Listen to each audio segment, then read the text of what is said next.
আজ পৃথিবীতে ফিলিস্তিনের দিকে তাকান, ইরাকের দিকে তাকান, ইরানের দিকে তাকান, তুর্কির দিকে তাকান, আজ মায়ানমারের দিকে তাকান, চতুর্দিকে আজ মুসলমান মাথা হেট করে জীবন যাপন করছে।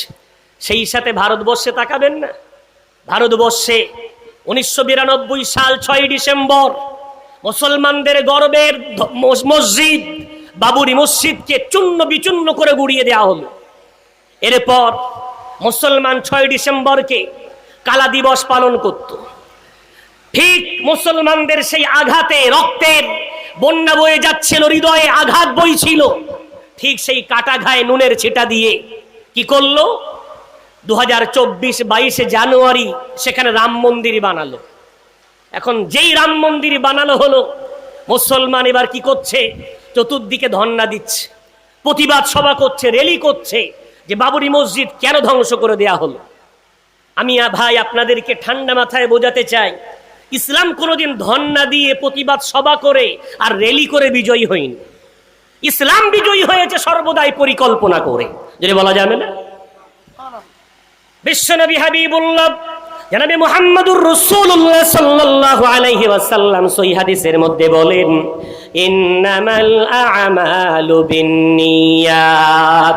প্রতিটি কর্ম করার আগে পরিকল্পনা হবে, সংকল্প হবে, দৃঢ় মনের মধ্যে ইচ্ছা পোষণ করা হবে। এই নিয়তবিহীন আল্লাহর কাছে কোনো আমল কবুল হয় না, নিয়তবিহীন কোনো কিছুই আল্লাহর কাছে গ্রহণ হয় না। পরিকল্পনা ছাড়া আমার আল্লাহ কোনো কিছুই কবুল করে না। আজ বাবরি মসজিদ কেন ধ্বংস হলো? র্যালি করে আপনি শুধুমাত্র ভাববেন বাবরি মসজিদ ফিরে আসবে। আমি আপনাদেরকে বোঝাতে চাই, আমি যদি বলি ভাই ধর্ণা কেন দিচ্ছেন, প্রতিবাদ কেন করছেন, র্যালি কেন করছেন, তা আপনি বলবেন হুজুর বাবরি মসজিদ ধ্বংস হয়ে যাওয়ার জন্য ব্যথা পেয়েছি। আমি তখন বলবো ভাই, বাবরি মসজিদ ভাঙার জন্যই ব্যথা পেয়ে থাকেন। ইসলাম এমন একটা ধর্ম সর্ববিষয়ে কথা বলে। বাবরি মসজিদ কি আপনার এলাকায়? তা আপনি বলবেন না, রূপসাতে না। তাহলে বাবরি মসজিদ আপনি কি ভেঙেছেন? আপনি বলেন না হুজুর আমি ভাঙিনি। বাবরি মসজিদ ভাঙার জন্য মদত করেছিলেন? আপনি বলবেন না আমি করিনি। তাহলে আপনি যখন ভাঙেননি, সাহায্য করেননি, আপনার এলাকায় বাবরি মসজিদ না, তাহলে কিয়ামতের দিন কি আল্লাহ এই ব্যাপারে আপনাকে প্রশ্ন করবে? কোরআন বলছে পারা নাম্বার 3 পৃষ্ঠা নম্বর 8 সূরার নাম সূরা বাকারার মধ্যে আল্লাহ বলেন, লা ইউকাল্লিফুল্লাহু নাফসান ইল্লা উসআহা। আমি রব্বুল আলামিন বান্দা বান্দির পারগতার বাইরে কোনো কিছুই চাপিয়ে দেয়নি। অতটুকুই আমি আল্লাহ তাদের উপরে অর্পণ করেছি, যতটুকু তাদের পারগতার মধ্যে, পারগত অনুযায়ী বান্দা আমল করবে। আর পারগতার বাইরেটা আমি আল্লাহ নিজে দেখে নেব। জোরে জোরে বলা যাবে না সুবহানাল্লাহ। রব্বুল আলামিন পারা নাম্বার 2 পৃষ্ঠা নম্বর 7 সূরার নাম সূরা বাকারার মধ্যে আল্লাহ বলেন, ইউরিদুল্লাহু বিকুমুল ইসরা ওয়ালা ইউরিদু বিকুমুল উসরা। আমি আল্লাহ কোনদিন তোমাদের জন্য কষ্ট কাঠিন্যতা চাইনি। আমি আল্লাহ সর্বদাই চেয়েছি সহজ এবং সরলতা। তোমাদের উপরে আমি আল্লাহ কোনো জিনিস জোর করে চাপিয়ে দেইনি, অতটুকুই চাপিয়েছি যতটুকু তোমরা পারবে। জোরে বলা যাবে না সুবহানাল্লাহ।